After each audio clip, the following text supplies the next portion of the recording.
sending out open posts to the Attorney General Merrick Garland and asking people to be indicted. I honestly am not completely knowledgeable on what exactly. Okay, you're so talking Donald about. Trump has spent the past 9 months in office trying to consolidate power among every single institution, not just by appointing loyalists, but by trying to target law firms that are Democratic, universities. ActBlue, which is the main fundraising PAC for the Democratic Party, has recently been they're investigating, trying to sue them because they want to take down any mechanism that helps the Democratic Party. So let's talk about universities. Is that forcibly suppressing the opposition party when you're trying to? I don't know if I'd exactly say forcible suppression. It depends on exactly how you're saying it, because like we were saying, when you were attaching the term fascist, you're talking about Nazis. You're talking about specifically Nazis. And when they say oppression— Not just Nazis. I'm saying specifically for what I'm saying. The suppression of the opposition, when they're calling Trump Hitler, they're calling conservatives— Who's they? J.D. Vance? I'm sorry, leftist. When the leftists— Which leftist politician? Can you name one? I think you're moving the goalpost here. Wait, no. Can you name one leftist politician who has called Trump Hitler? It's every single— it's like— So you shouldn't be throwing this out when no leftist politicians have actually called Trump Hitler. And you're throwing out the term fascism. Is saying that an election was stolen when it wasn't fascism? Wait, do you think the 2020 election was stolen?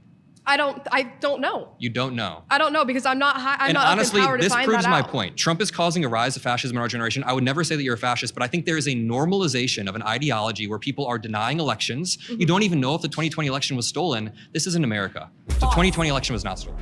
You've been eliminated by the majority. Could you please return? Thank you. That was great.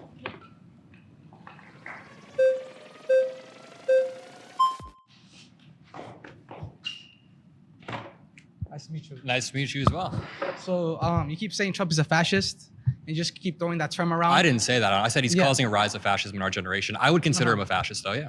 He's not a fascist because a fascist is one party rule. There's two parties in the United States. It's not one party, and he's not using violence to control power. It's not like after 2028, you're never going to see Trump again. His two-term limit is over. That's not fascism. If you want to see fascism, go to the Middle East. I'm Egyptian. If you want to see fascism, I can show you what fascism is. When the president— Okay, you said fascism is one-party control. Yes. Donald Trump has spent the past decade acting like the opposition party shouldn't exist. Caroline Leavitt just the other day said the entire Democratic voter base is Hamas terrorists, criminals, and illegal immigrants. Stephen Miller says the Democratic Party is not a party. It is a domestic extremist organization. Donald Trump has called my side Nats, the enemy within, and people who need to be taken care of. He's tried to get the military to boo Obama and liberals. So Donald Trump over the past decade does not want the Democratic Party to exist. That's why they're targeting ActBlue. That's why they're targeting our fundraising mechanisms. So you're telling me that he doesn't have the right to criticize the Democratic Party at all? That's not criticizing the party. That's using your power to take down their fundraising mechanisms. Okay, but doesn't the Democratic Party, they try to impeach him twice? And also— isn't that fascism? Why are you trying to— Wait, hold up. Acquitted twice. Hold up. You think it's fascism to go through the proper processes to impeach somebody? Wait a minute. When one party controls the narrative, when you had Twitter, you got all the Just go back 1 second. No. Impeaching somebody is not fascism. Impeaching somebody is going through the proper processes. Yes, but deliberately making a false narrative around him. That's what they did. Oh, if you want to talk about false narratives, no, they did let's talk a about the false narrative. 2020 election. Because Habibi, listen. You came in here. Listen, Calm down. Like, take a deep breath. Okay? Let me tell you, okay? When you have one party— I just get mad at terrible talking points. I'm so sorry. Listen. You take a deep breath. So when you have one party controlling the narrative on social media, and they were telling when there was pre-COVID— Wait, who owns Twitter right now? Elon Musk. But who just bought TikTok? Right-wingers. Who owns Facebook? Mark Zuckerberg. Okay, Meta. but they switched the narrative. Mean? They switched narrative based on who's in power. So right now you got Trump. Right, you're saying he's a fascist. Is that your claim? What's your claim? That America's going to be a fascist nation? Is that your claim? No, my claim is that Trump is causing a rise of fascism in our generation. And you know what? Sitting in this room proves it because you guys are all blind to the fact. Because you're blind to the fact that the 2020— Have you been to the Middle East? I'm Syrian, but I haven't been to the Middle East. No. Okay, have you been to the Middle East? Have you seen fascism in Syria when they're killing Christians?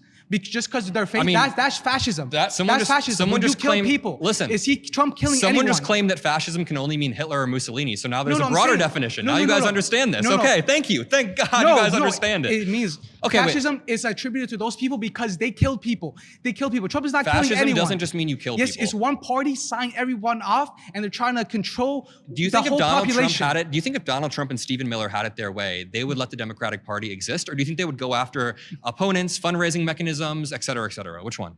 No, what Trump is doing is— You've been eliminated by the group. You may return to the seat. Thanks, AB.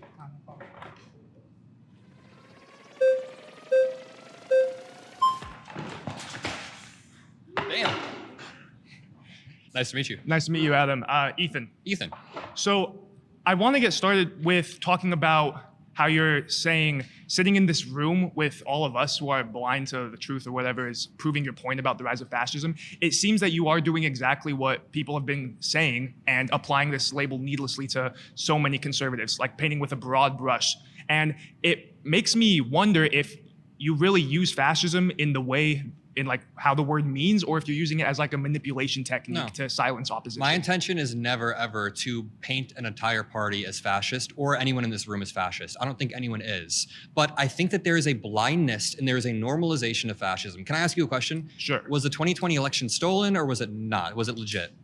I'm not sure, but can I ask you a question? No, that scares me. Listen, do you think elections can be stolen? Let me finish my point. Do you think it's impossible for elections to be stolen? Of course, but in the United States, Donald Trump then took 60 court cases, 60 cases of election fraud. He lost every single one. So he went through the except courts one. Legally? After he went through the courts legally, what he did is that didn't work. So then he called election officials, Brad Raffensperger from Georgia. Have you heard this phone call? I have, yeah. He said, can you find me 11,000 votes? After that didn't work, he tried a fake... I think you're speculating a lot on what he meant on that phone call. Okay, but then after that, he tried a fake elector scheme. You've heard of this, right? He tried to gather fake electors in 7 states to override the real electors. After that, didn't work. January 6th happened. I know everyone's going to sigh at this, but do you know what was happening inside the Capitol on January 6th? What was happening? Well, do you know what was happening inside the Capitol? They were like ratifying or affirming like the election. Mike Pence was certifying the results of the election. Thank you. And what were the people chanting outside? There was a group of people chanting, "Hang Mike Pence." Okay, so wait, when Trump, wait, let me finish. Okay, when Trump said the election was stolen before it even happened, and then he stood on stage when 50% of the votes were counted and said, "I won this election." And then he calls election officials. And then on January 6th, the day they're certifying the vote, I people think I'm riot. getting the point. Okay, so do you get what I'm saying now? I think I get what you. And now I'm sitting in a room of people who don't even know if it was stolen or not. Can I speak for a second? Yeah. Okay, so how do you feel about that report that came out showing that there was like 274 FBI informants in the crowd on January 6th? I think that it's hilarious that Trump sent out a tweet saying Biden's FBI did that when it was Trump's FBI. Okay, wait, whose FBI was that? Trump's FBI, the same FBI that literally like colluded against him with Russiagate. No, whose FBI was this in 2020? It was 2021. Sorry. I mean, it was the FBI under Trump. But okay, so it was had the FBI no under allegiance to Trump. So how do you feel about Trump's FBI doing that then? How do you feel about the whole Russiagate thing that the FBI peddled to like try and frame a sitting president for treason, dude? What's your source for this? Dude, the Tulsi Gabbard. Oh, Tulsi Gabbard is the your director source. of National Donald Trump doesn't even trust Tulsi Intelligence. Gabbard to be inside on some of these like Iran conversations. Dude, the director of National Intelligence, who's over the CIA and FBI, did a press conference and released a bunch of documents, and she said, "Hey, here's what we found about." I've read the documents. They don't say what she says they said. Donald Trump had 4 years during his first term. No, they did not. There was no Russia collusion. Donald Trump was not.